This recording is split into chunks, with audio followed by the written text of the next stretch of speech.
L'Axel est un quadra, puisqu'elle a plus de 40 ans, ce qui est rarissime dans les associations autour de la transformation digitale.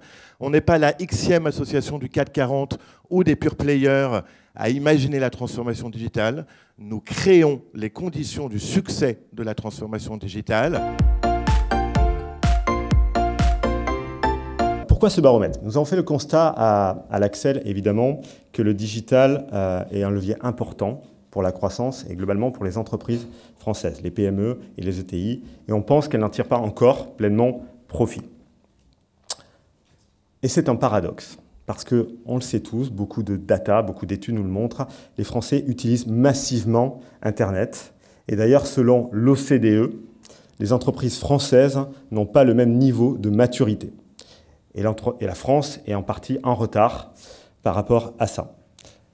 Voilà. Quelques chiffres qui illustrent ça pour démarrer, c'est que si on regarde la contribution, la part du numérique au PIB en France, on est environ autour de 6%. Premier enseignement du baromètre. Le numérique est perçu comme une opportunité par 70% aujourd'hui des entreprises françaises et c'est 73% pour les entreprises de taille intermédiaire. Donc c'est une prise de conscience massive. Ce qui est intéressant, c'est que ce sont directement les dirigeants de PME et des ETI qui nous le disent, car pour 77% d'entre eux, ils reconnaissent la contribution, l'impact du digital à leur croissance, et c'est même 87% pour les entreprises de taille intermédiaire. Donc ces chiffres sont vraiment intéressants. Et ils le mesurent concrètement. Le chiffre sur lequel j'ai envie de m'arrêter ici, c'est que pour plus d'une entreprise sur 3, 34%, le digital représente plus de 25% de la croissance. On vient de voir les pratiques, les bénéfices, zoom sur le commerce, l'omnicanalité, les freins, encore perçus. Troisième question que nous nous avons posée donc avec Fabienne pour préparer cette restitution, c'est comment accélérer.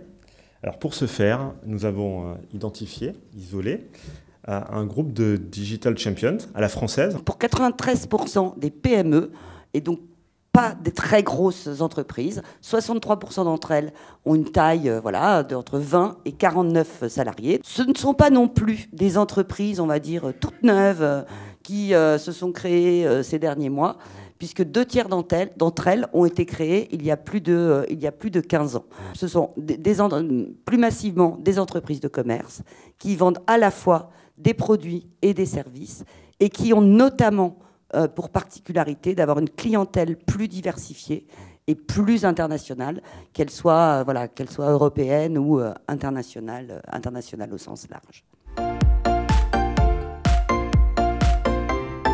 On le voit clairement, une transformation digitale réussie à travers ces 4 facteurs de réussite repose sur une volonté, souvent du directeur général ou de la direction de manière générale, une stratégie claire, il faut que ça soit simple digital, c'est pas compliqué, ça part du client, ça part des interactions avec vos clients, une organisation qui casse les silos, et autrement le digital n'est pas à un endroit de l'entreprise, il est partout dans l'entreprise, et une connaissance client qui permet de réconcilier aujourd'hui tous les canaux de vente, digitaux et physiques, évidemment. Clairement, avec les Digital Champions, aujourd'hui, le lien entre croissance et digital est confirmé.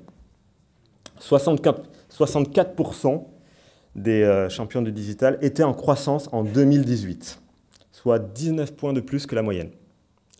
Moi, le chiffre qui m'a... J'ai halluciné quand j'ai vu ce chiffre, soyons clairs.